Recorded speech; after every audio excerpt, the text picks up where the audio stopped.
ka alabato chogo fauye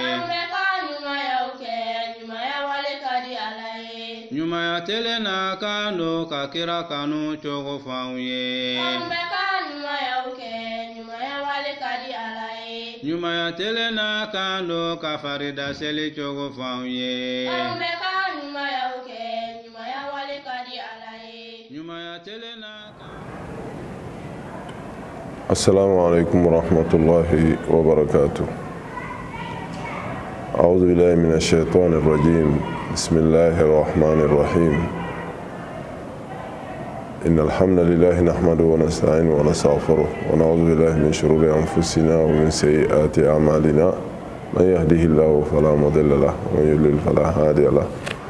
وأشهد أن لا إله إلا الله وحده لا شريك له وأشهد أن محمدا عبده ورسوله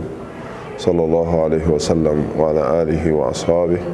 وكل من اقتدى بهديه إلى يوم الدين وبعد. أما بعد فإن خير الكلام كلام الله وخير الهدي هدي محمد صلى الله عليه وسلم وشر الأمور محدثاتها وكل محدثة بدعة وكل بدعة ضلالة. أما بعد فيقول الله عز وجل يا أيها الذين آمنوا اتقوا الله حق تقاته ولا تموتن إلا وأنتم مسلمون ويقول يا أيها الناس اتقوا ربكم الذي خلقكم من نفس واحدة وخلق منها زوجها وبث منهما رجالا كثيرا ونساء واتقوا الله الذي تساءلون به والأرحام إن الله كان عليكم رقيبا ويقول يا أيها الذين آمنوا اتقوا الله وقولوا قولا سديدا يصلح لكم أعمالكم ويغفر لكم ذنوبكم ومن يطع الله ورسوله فقد فاز فوزا عظيما. أما بعد فمشاهدي الأعزاء أهلا وسهلا ومرحبا بكم مرة أخرى في سلسلة لقاءاتنا العلمية في كتاب الفوائد للشيخ العلامة محي الدين وقامع البدعة شمس الدين محي محمد بن أبي بكر المعروف بابن قيم الجوزية. ونحن في لقاء سبق تحدثنا عن شبه المنكرين في فصل المبدأ والمعاد وتطرقنا إلى براهين المعاد ثم ذكرنا معنى العيي في هذه السورة سورة قاف ثم تحدثنا عن كتابة الأعمال والقيامتين وذكرنا شيئا من صفات أهل الجنة التي وردت في هذه السورة وهي صفات 4: أن يكون أوابا وأن يكون حفيظا والصفة الثالثة في قوله من خشي الرحمن بالغيب التي تتضمن الإقرار بوجود الله عز وجل بربوبيته وقدرته وعلمه واطلاعه على تفاصيل أحوال العباد. والرابعة في قوله وجاء بقلب سليم كما قرره ابن عباس رضي الله عنهما راجع إلى معاصي الله مقبل على طاعة الله. وختم هذه الصفات بنعمة الله عز وجل لأهل الجنة ألا وهي ادخلوها بسلام ذلك يوم الخلود لهم ما يشاءون فيها ولدينا مزيد. نسأل الله سبحانه وتعالى أن نكون من هؤلاء ونكون من الذين يخلدون في الجنة لهم ما يشاءون فيها ولدى ربهم المزيد. في هذا اللقاء المبارك سنتواصل نحن وإياكم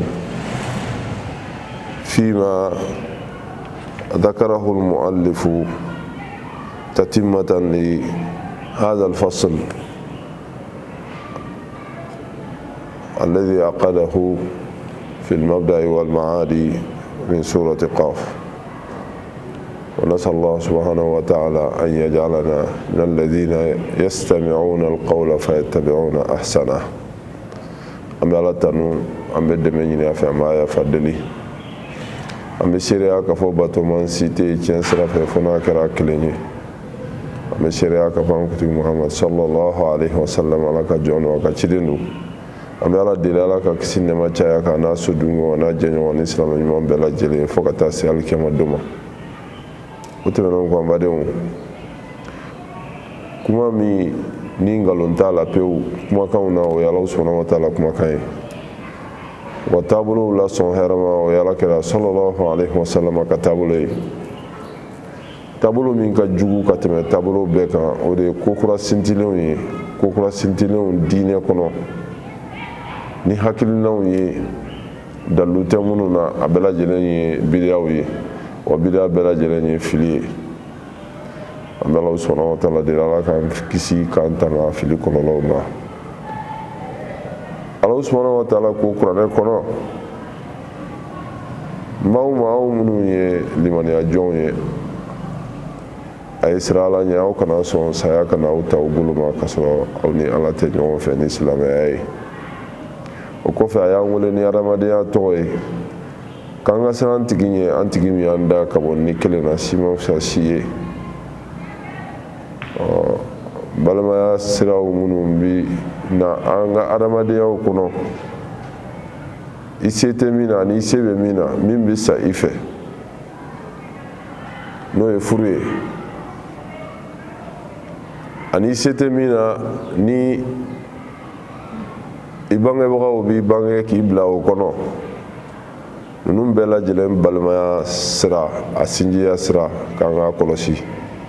sabu sinji ɲininkali fɛn dɔ alikiyama don ala bɛ ka bɛɛ kɔlɔsi. a tilala k'an wele ni limaniya tɔgɔ ye an ka sira ale ala subhanahu wa ta'ala ɲɛ an ka fɛn fɔ an da la min ye sababa ye. o tɛmɛnen kɔ an badenw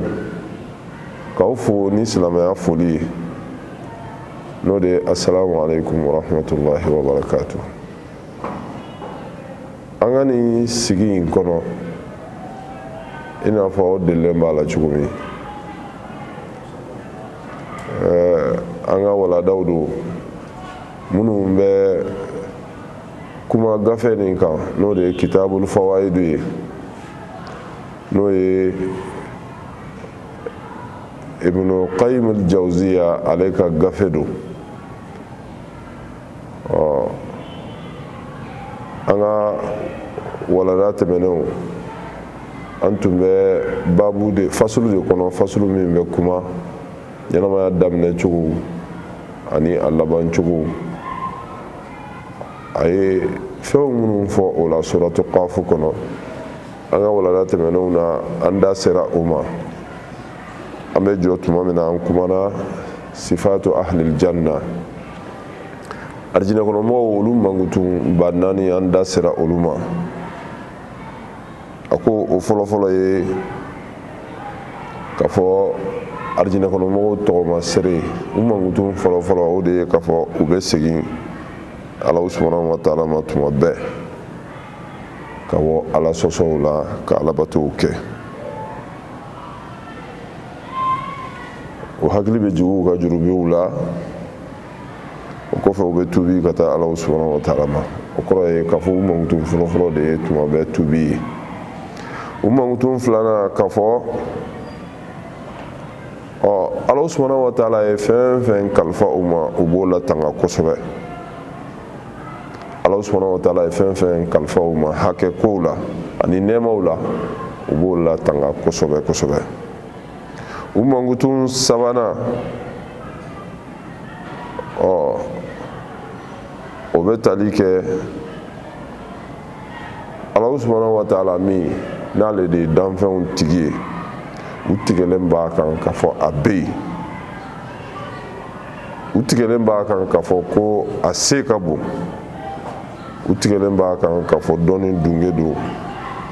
a bɛ jɔnw ka lihalayaw bɛɛ lajɛlen kalama. U mankutu naaninan o de ye k'a fɔ tuma bɛɛ olu bɛ nin cogo in na alabato u cɛsirilen don o la tuma bɛɛ ka u dusukun di Ala ma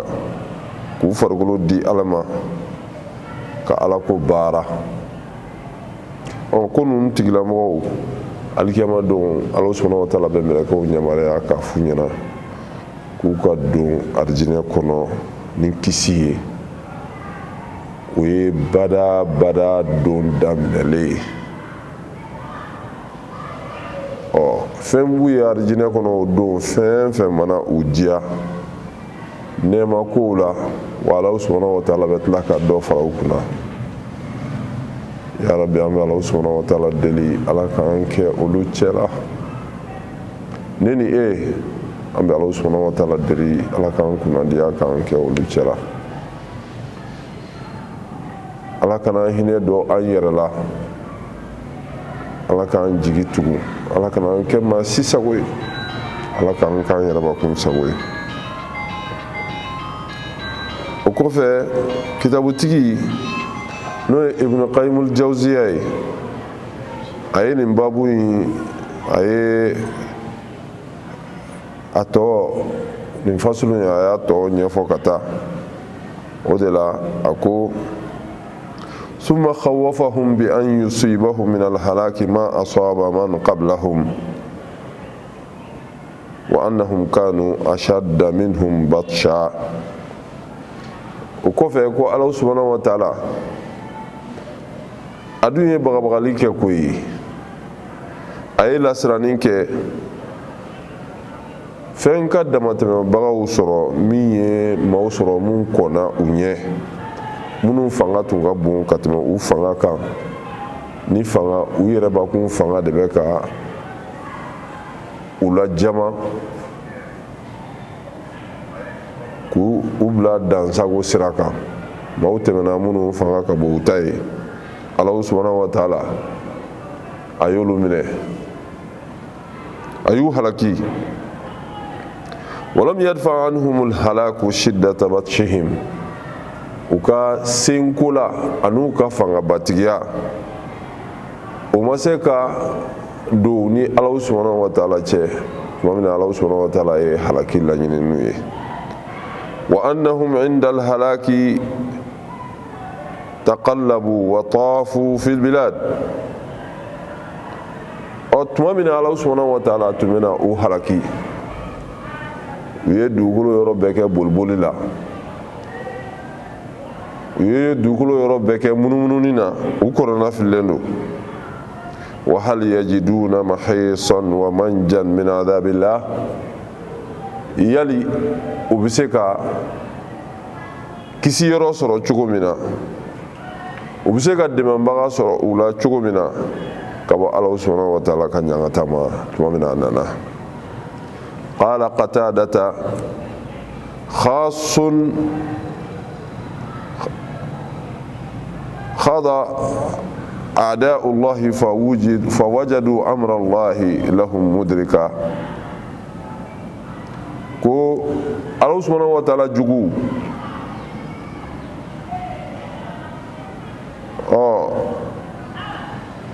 u nan'u yɛrɛ sɔrɔ Ala subhanahu wa ta'ala a ka lajaba kɔnɔ n'o de ye ɲangata ye. taayɔrɔ t'u bolo, u tora kɔnɔnafili kɔnɔna na, u yɛrɛ nana dɔn k'a fɔ ko ɲangata in kɔni a b'u sɔrɔ siga t'o la fiyewu. wa qala Zajjaju fana ko n'o o ye dɔnnikɛbagaba ye a bɛ fɔ ale de ma ko Ibrahim bun Sirri bun Sahal Abu Ishaq. ale ye nahawu dɔnnaba ye lɔga dɔnnaba don a wolola a bangera k'a fatu Bagdad de kɔnɔ k'a daminɛ hijira 241 o y'a sɔrɔ wagati a fatura hijira san 311.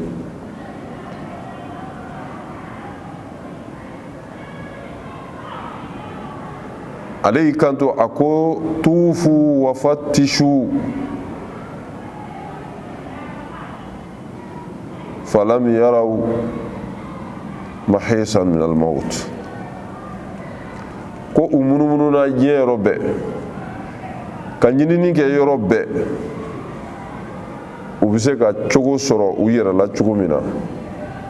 ɲangata min bɛ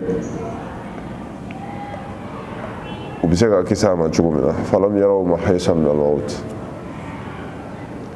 nka u ma se ka yɛrɛ tangama yɔrɔ sɔrɔ saya la dɛ. Ala subhanahu wa ta'ala ye saya min latigɛ u ma kɔni. wa haqiqatu dhalika annahum talabu al-mahraba min al-maut falam yajiduhu. ko tiɲɛna u ye boliyɔrɔ ɲini saya ɲɛ nka u ma se ka kisi saya ma dɛ. sabu saya ye fɛn min ye Ala subhanahu wa ta'ala y'a fɔ cogo min na kisi tɛ se ka k'ale ma o hali na o duwawu kɛr'i ye kana o amina laminɛ dɛ. sabu kisi yɛrɛ tɛ o saya la. sabu Ala subhanahu wa ta'ala ko kuranɛ kɔnɔ qul innal mawta alladhi tafirruna minhu fa innahu mulaqikum. saya min n'an bɛ boli a ɲɛ a bɛ taa an kunbɛn de koyi a bɛ taa an kunbɛn de. fɛn min bɛ kunbɛn boli b'o ɲɛ ne hakili la boli bɛ kɛ fɛn ɲɛ de a b'i kɔ mɛ fɛn min bɛ taa i kunbɛn kɔni e bɛ boli ka ɲɛsin yɔrɔ min na o kɔrɔ k'i bɛ surunya a la de i bɛ surunya a la de. o kumana kisi tɛ saya ma ni kisi tɛ saya ma saya kɔfɛla hakilima de b'o labɛn o de y'i ma hɛrɛ ye. ثم أخبر سبحانه أن في هذا الذي ذكر ذكرى لمن كان له قلب أو ألقى السمع وهو شهيد. ko o la Ala subhanahu wa ta'ala ye kunnafoni di fɛn min kan n'o bɛ mɔgɔ hakili jigin ko nin bɛɛ lajɛlen bɛ fɔ ka hakili jigin nin tasibila kɛ maa ye maa min ni Ala subhanahu wa ta'ala ye dusukun d'i ma dusukun min b'i nafa o dusukun in ni mɛn ni tulo bɛ baara kɛ ɲɔgɔn fɛ ani filɛli ɲɛ fana bɛ baara kɛ ɲɔgɔn fɛ walasa dusukun bɛ se ka taasi cogo min na. sabu nin fɛn fila de b'a to adamaden bɛ bɔ i yɛrɛ kalama k'a dɔn nin ye ɲuman ye ka o kɛ k'a dɔn nin ye juguman ye k'i mabɔ o la. ثم أخبر أنه خلق السماوات والأرض وما بينهما في 6 أيام. nin kɔfɛ ko Ala subhanahu wa ta'ala a ye siga bɔ an na pewu k'a ka se yira an na k'a yira k'a fɔ ale de ye sankaba 7 dan ka dugukolo 7 dan fɛn min b'olu ni ɲɔgɔn cɛ ale de ye nin bɛɛ lajɛlen dan tile 6 kɔnɔ. walam yamassuhu min ta'abin wala i'ya. wa Ala subhanahu wa ta'ala ko sɛgɛn ma sɔrɔ dɛ sɛgɛn ma sɔrɔ dɛ wa dimi yɛrɛ fana ma sɔrɔ. takdhibun li a'da'ihi min al-yahud ka yahudiyaw ngalontigiya haythu qalu yahudiyaw u ye kuma min fɔ ka ɲɛsin Ala subhanahu wa ta'ala ma o ye kuma jumɛn u ko annahu istaraha fil yawmi as-sabi'i ko Ala subhanahu wa ta'ala ye nin baaraba in bɛɛ kɛ ka sankuma 7 da ka dugukolo 7 da min bɛ olu ni ɲɔgɔn cɛ ka nin bɛɛ dan tile 6 ko ye ko mais ko a y'i reposer a y'i yɛrɛ lafiya tile 4 tile 7nan don. Ala subhanahu wa ta'ala ko ale ma sɛgɛn kuma tɛ k'a fɔ ko k'a ɲani. ثم أمر نبيه بالتأسي به سبحانه في الصبر على ما يقول أعداؤه فيه. وكفى الله سبحانه وتعالى ينمر يكامبي أي نمر يكامبلا أكاكيدي ينود على كلام محمد صلى الله عليه وسلم أكاكا سبالي إن أفو عليه الله سبحانه وتعالى سبالي من ننكر جومنا وكامنا منا كان أنوكا منا منا كوكيولا كما أنه سبحانه صبر على قول يهود أنه استراح ولا أحد أصبر على أذى يسمعه منه. تقولنا الله سبحانه وتعالى سراك سبالي يهوديا وكما كان كرو وبك مين فو الله سبحانه وتعالى ما كو أي داني كي دون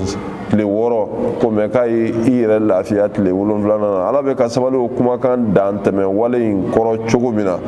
ko aba ɲini ala kira yɛrɛ fana fɛ ten a ka sabali yahudiyaw kɔrɔ u bɛ ka tɔɔrɔyaw minnu ta ka ala kira sɛgɛrɛ an balimaw i n'a fɔ an bɛ o lihala in kɔnɔ cogo min na bi kɛrɛnkɛrɛnnenya faransi faamaw bolo n'u bɛ ka dan tɔmɛ ta ka ala kira sɛgɛrɛ sallallahu alaihi wasallam ka fɛn fɔ a ma min bɛ dɔgɔyama se a ma ka fɛn fɔ a ma min bɛ dɔgɔyama se a ma n'o de ye dessin caricature ninnu ye ayiwa ani photow ye ayiwa ka ala kira dɔgɔya o min filɛ ye Ala subhanahu wa ta'ala bɛna tajuru sara kɛ nin bɛɛ la. Suma amarahu bima yasta'inu bihi ala sabr. O kɔfɛ Ala subhanahu wa ta'ala ko a ye ala kira yamaruya a bɛ se k'a yɛrɛ dɛmɛ ni fɛn min ye yahudiyaw u ka tɔɔrɔyamakow kan n'o de ye sabali ye. وهو التسبيح بحمد ربه قبل طلوع الشمس وقبل غروبها نودي أكا سبحان أي يرسولا ني سبحان الله فوي نودي كا الله سبحانه وتعالى كا ذكر تا كا سغره mana kan bi fo tuma mina na bi ni toro ka nyeshi iyerabakuma mana kan bi fo tuma mina mun bi I toro ka nyeshi itigima mana kan bi fo tuma mina ka nyeshi ika nabi nyuma ni setiye dabalite ye isabali iki yere sogola ni Allah subhanahu wa ta'ala kosmaye ikado ko imbe kotigi bulu a kɛcogo ɲuman b'a kɔnɔ wallahu ghalibun ala amri i k'i yɛrɛ sogola ni o ye don o don tile bɔ tuma na fajiri kɔfɛ ani don o don tile bin tuma na fitiri kɔfɛ Ala subhanahu wa ta'ala a y'a ka ciden yamaruya ni min ye o ye nin e fana k'i cɛsiri i ka Ala subhanahu wa ta'ala ka nin yamaruyakan in labaara tuma min na ni bilala ɲɔgɔnna lajarabili kɔnɔ wa bil layli wa adbari sujud ko a kana ɲina fana a ko o subhanallah fɔ in fana caya su kɔnɔna na kɛrɛnkɛrɛnnenya su tilayɔrɔ sabanan ka taa fajiri fan fɛ ka o ɲɛnamaya ni Ala subhanahu wa ta'ala ko sumali ka subhanallah fɔ caya subhanallah wa bihamdihi subhanallah alazim unana ɲɔgɔnnaw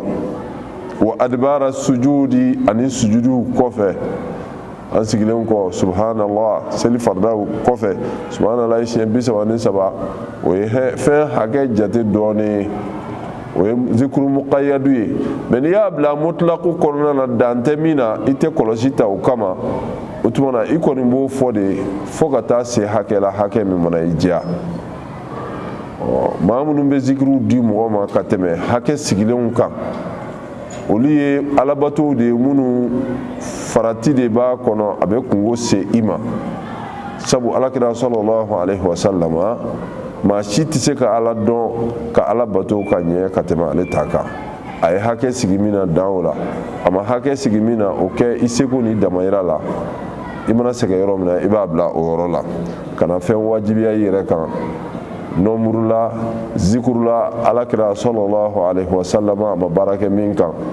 bali a ma mɔgɔ yamaruya kan a tɛ sɛbɛnni fɛn kɔnɔ fo k'a fɔ ten ko a ka ɲi kɔmuso a bɛ fɔ ntalen na heyi ko ji bɛ jaba ɲɛ mɛ kɔmuso n den minɛ n bɛ taa jaba turu ji la o tɛ ji hɛrɛma ye dɛ ka d'a kan n'i ye jaba turu ji kɔnɔ jaba yɛrɛ turuna ji kɔnɔ ko ji ka ɲi a ma ji min y'a kuntunu kɔni o jaba kɔni bɛ toli sabu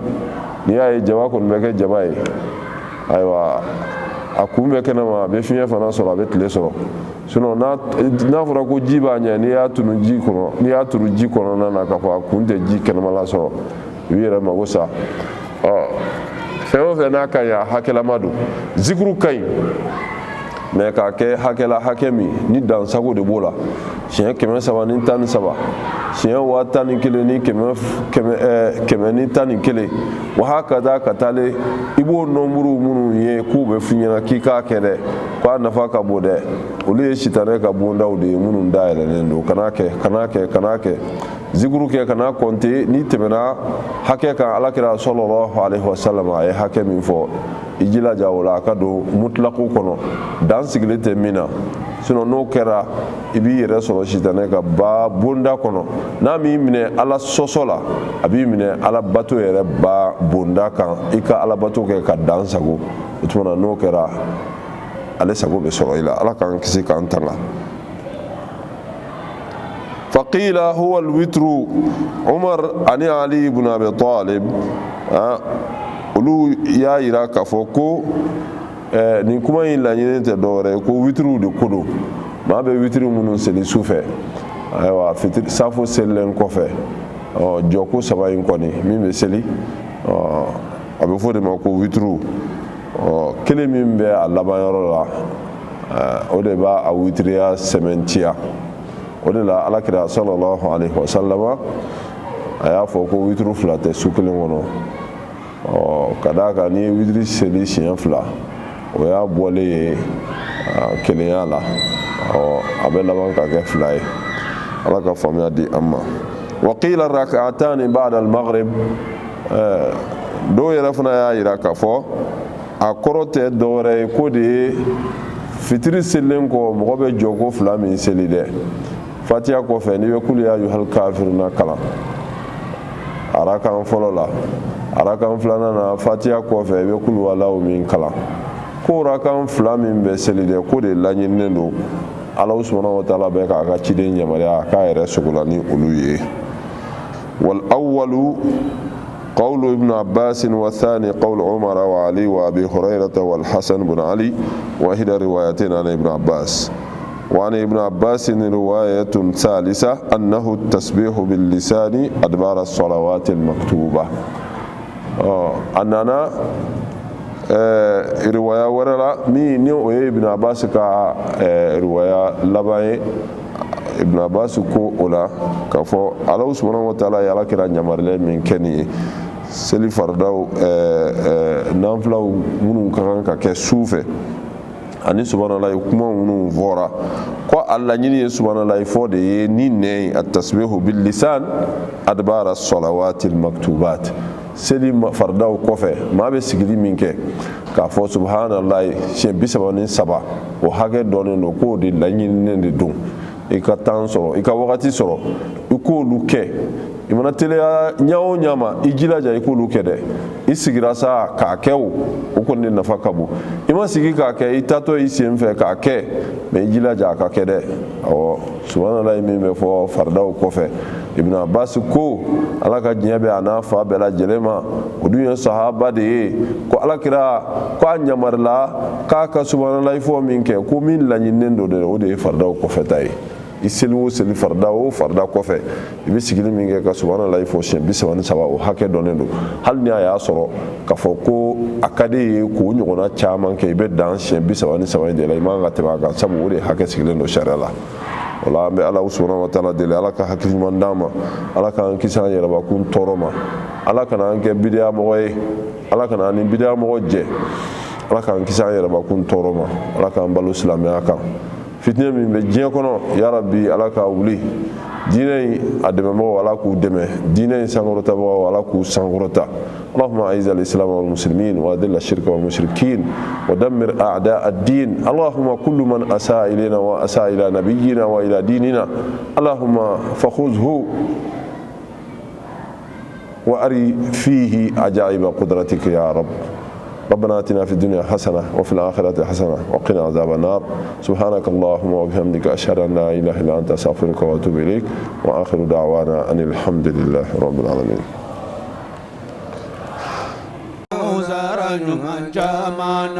جزاك الله خيرا لمن كرم خيرا جزاك الله خيرا على كوزار من جامانا من يتبسيك بو خيرا لمن كرم نما يتبسيك خيرا لمن كرم